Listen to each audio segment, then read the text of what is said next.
साथियों, तो आज कक्षा 10 से साइंस चैप्टर आपका 3 ही रहेगा, धातु और अधातु के अंतर्गत हम प्रश्न पढ़ेंगे। खट्टे पदार्थ बर्तनों को साफ करने में प्रभावी क्यों होते हैं।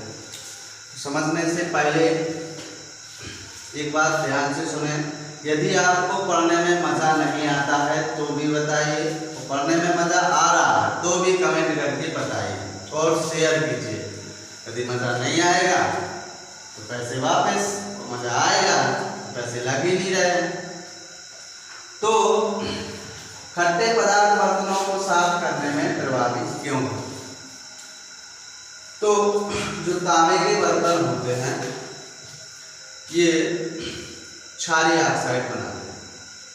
तांबे के बर्तन जो हैं क्या बनाते हैं, क्षारीय ऑक्साइड। मान के चलिए मैंने ये कोई बर्तन ले लिया है,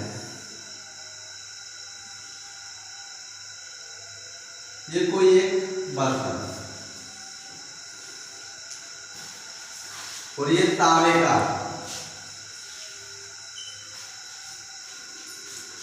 ये तांबे का बर्तन है। क्या होता है इसमें कि इसके ऊपर यानी इस वाले हिस्से पर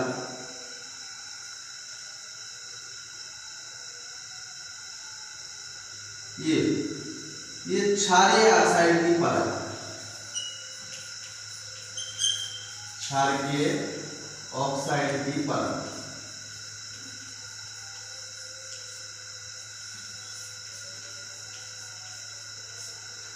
क्षारीय ऑक्साइड की इस पे परत जम गई मान लीजिए।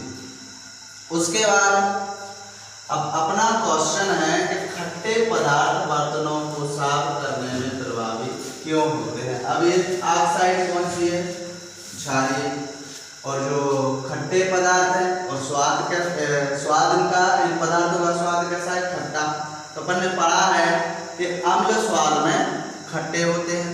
तो जब ये अम्ल इस क्षारीय ऑक्साइड से क्रिया करेगा तो अम्लों और क्षार जब मिलाते हैं, हमने पढ़ा है, पीछे पढ़ चुके हैं पीछे के क्वेश्चनों में। तो क्या होता है कि अम्ल और क्षार जब क्रिया करते हैं तो एक दूसरे को उदासीन कर देते हैं। तो जैसे ही आपने इस पर खट्टे पदार्थ लगाए या खट्टे पदार्थों से आपने इस पर लेपन किया या रगड़ा, तो उससे क्या होगा, ये इसको उदासीन कर देगा और आपका जो बर्तन है इस तरह से चमकने लगेगा। यानी ये परत क्या हो जाएगी, हट जाएगी, क्योंकि इसको जो खट्टे पदार्थ हैं उनमें अम्ल होता है और अम्ल जब क्षार से क्रिया करेगा तो उसको क्या कर देगा, उदासीन। और जब उदासीन कर देगा तो ये परत इसकी इसमें से क्या हो जाएगी, हट जाएगी। तो बर्तन आपको इस प्रकार से दिखने लगेगा, यानी चमकने लगेगा। तो लिख सकते हैं हम कि इसीलिए खट्टे पदार्थ बर्तनों को साफ करने में प्रभावी होते हैं। तो उसके बाद आपका अगला क्वेश्चन है, ऐसी धातु का उदाहरण दो या नाम बताओ जो कमरे के ताप पर द्रव अवस्था में रहती हो। तो कमरे के ताप पर द्रव अवस्था में रहने वाली जो धातु है पारा, सिंपल सी बात है। तो इसका क्या हो जाएगा, पारा। ये आया था, बहुत इंपॉर्टेंट है, ये पिछली बार 2020-21 में आया था। तो कमरे के ताप पर द्रव होती है जो वो धातु है आपकी पारा। पारा द्रव अवस्था में भले ही होता है लेकिन धातु है, ठीक। उसके बाद जो चाकू से आसानी से काटी जा सकती हो, तो सोडियम की जो गोलियां होती हैं उनको आप आसानी से चाकू से काट सकते हो। तो इसमें आप सोडियम लिख सकते हैं, यानी सोडियम। उसके बाद ऊष्मा की सबसे अच्छी चालक होती है ऐसी धातु का नाम बताना।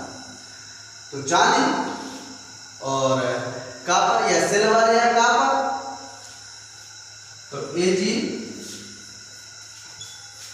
और C ये दो धातु हैं जो ऊष्मा की बहुत अच्छी चालन करती हैं या ऊष्मा का बहुत अच्छे से चालन करती हैं। ये दो धातु हैं आपकी, एक सिल्वर और दूसरी कॉपर।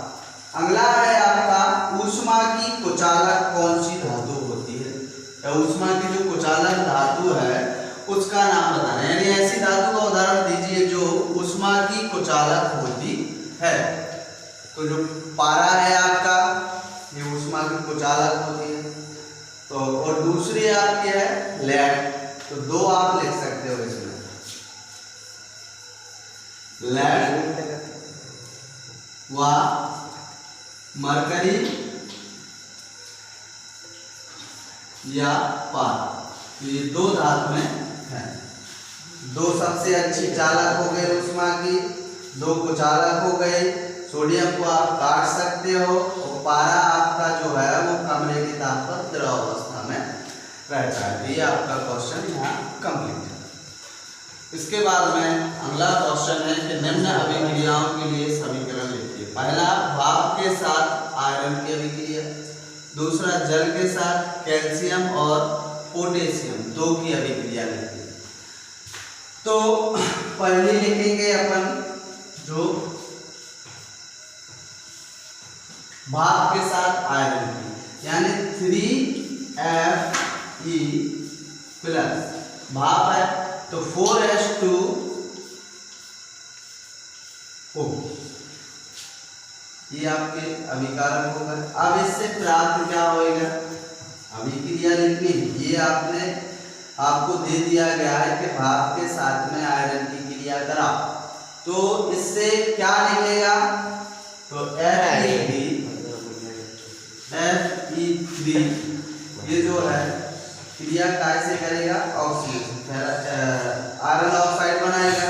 तो Fe3O4, ये O4 इसलिए आएगा क्योंकि ये 4 जो है इसमें भी शामिल है, यानी यहाँ हाइड्रोजन के 8 तो ऑक्सीजन के 4, इसलिए Fe3O4 प्लस 4H2, ये आपकी हाइड्रोजन गैस बन जाएगी। उसके बाद जल के साथ कैल्शियम की, तो पहले एक एक करनी पड़ेगी। तो जल के साथ में दूसरे का पहले, तो जल तो H2O होता है, कैल्शियम का सिंबल है Ca, तो आपका हो जाएगा Ca प्लस 2H2O। तो Ca आपका कैल्शियम प्लस 2H2O। अब कैल्शियम जो है आपका ऑक्सीजन के साथ क्रिया करेगा तो कैल्शियम ऑक्साइड बनाएगा। तो ये क्या बनाएगा, कैल्शियम ऑक्साइड। ये दोनों जब क्रिया करेंगे तो क्या बनाएंगे, CaOH का ऑल्टवाइज, CaOH का ऑल्टवाइज प्लस, अब बचा क्या है तो वो चीज लिखनी है। तो बचा है आपका हाइड्रोजन गैस, तो H2, ये भी बची। अब बी नंबर, जल के साथ आपको पोटेशियम की भी करानी है। तो पोटेशियम मतलब K, तो 2K प्लस 2H2O। तो इसको अब इसकी जब पोटेशियम जल के साथ क्रिया करेगा तो KOH, पोटेशियम ऑक्साइड हाइड्रोक्साइड, तो 2KOH जो कि एक क्षार बन गया। KOH जो है क्षार प्लस क्या बनेगा, हाइड्रोजन गैस, तो प्लस H2।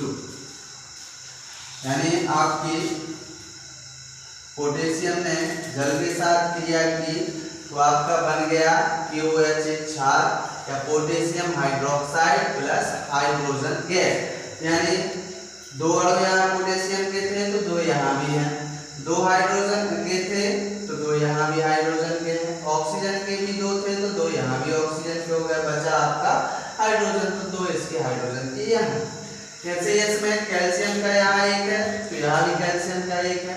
अब यहाँ पे हाइड्रोजन के कितने हैं, 2 है, 4 है, तो 2 यहाँ पे और 2 ये, तो ये 4 हो गए। तो ऑक्सीजन का तो यहाँ पे 2 से गुणा है तो ये ऑक्सीजन के 2 है, तो यहाँ ये वोल्टॉइड है तो इस ऑक्सीजन में भी इसका इन 2 अणुओं का ऑक्सीजन में भी गुणा होगा तो ऑक्सीजन की भी 2 हो जाएगा। इस प्रकार से ये पूरे समीकरण संतुलित हैं और आपका ये क्वेश्चन पूरा हो गया। इसके बाद आपका अगला क्वेश्चन है कि रासायनिक गुणधर्मों के आधार पर धातु एवं अधातु में अंतर बताइए। फिर में सबसे पहला जो अंतर है ये अपचायक होती है। कैसी होती है? अपचायक। तो धातुएं अपचायक होती है, तो ये अपचायक है या इनका अपचयन हो जाता है तो वो कैसी होगी? उपचायक। तो इसमें पहला अंतर क्या हो जाएगा? अधातु में उपचायक, अधातु में उपचायक होती है। ध्यान रहे रासायनिक गुणों के आधार पर अंतर किया जा रहा है, भौतिक गुणों के आधार पर नहीं तो वो बदल जाएगा। भौतिक गुणों के आधार पर यदि किया जाएगा तो धातुएं कठोर होती हैं, ये कुछ धातुएं को छोड़कर के ये क्या होती हैं? मुलायम या द्रवावस्था में। दूसरी चीज धातुएं चमकदार होती हैं, ये चमकहीन होती है। इन पे पॉलिश की जा सकती है, इन पे पॉलिश नहीं की जा सकती। ये आपके भौतिक गुण कहलाएंगे, लेकिन जो रासायनिक गुण है उसमें आपको अलग लिखना पड़ेगा। तो ये आपके रासायनिक गुणों के आधार पर अंतर है। तो धातुएं अपचायक होती हैं और अधातुएं उपचायक होती हैं। दूसरी चीज इनका जो ऑक्साइड होता है, दूसरा इसका जो अंतर है ऑक्साइड। ये जो ऑक्साइड है इनका ये क्षारकीय होता है। क्या धातु है हम लोग के साथ धातु है क्षारीय ऑक्साइड बनाती हैं क्रिया करके, और ये क्रिया करके क्या बनाते हैं दूसरे में? ये क्षारीय तो ये अम्लीय।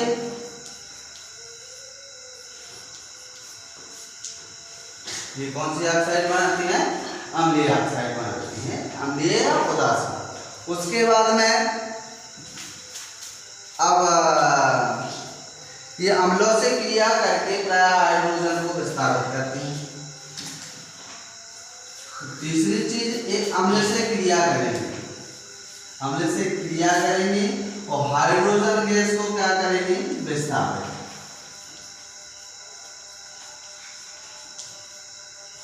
हाइड्रोजन गैस को विस्थापित कर देते हैं। लेकिन ये जो है आपकी ये अम्लों से क्रिया ही नहीं करती, अम्लों से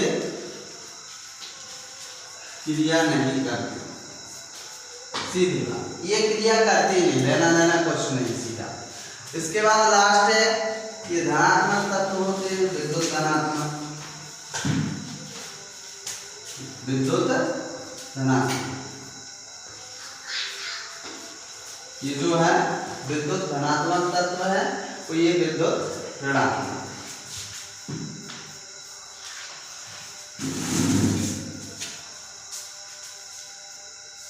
ये विद्युत ऋणात्मक है। बिल्कुल सिंपल ही अंतर है। धातुएं अपचायक होती हैं तो अधातुएं उपचायक होती हैं। धातुएं क्षारीय ऑक्साइड बनाती हैं, वो अम्लीय ऑक्साइड बनाती हैं। उसके बाद धातुएं अम्लों के साथ क्रिया करके हाइड्रोजन गैस को विस्थापित कर देती हैं और अधातुएं अम्लों के साथ क्रिया ही नहीं करती। उसके बाद लास्ट धातुएं जो है ये विद्युत धनात्मक तत्व है और अधातु जो है वो आपकी विद्युत ऋणात्मक तत्व है। इतना ही क्वेश्चन है और मैंने इसके रासायनिक गुणों के साथ साथ मैंने भौतिक गुण भी बता दिए। इसकी जगह पे आ जाएगा धातुएं चमकदार होती हैं, ये चमकहीन होती हैं। यहाँ पे आ जाएगा कठोर होती हैं, कुछ धातुएं को छोड़कर ये क्या होती है? द्रवावस्था। उसके बाद तीसरे नंबर इन पर पॉलिश की जा सकती है, पेंट किया जा सकता है, इस पे नहीं किया जा सकता। ये आघात वर्णनीय तन्न होती है, ये आघात वर्णनीय तन्न नहीं होती। इस प्रकार से आप दोनों गुण कंप्लीट हो गए और लिख भी सकते हो। धन्यवाद।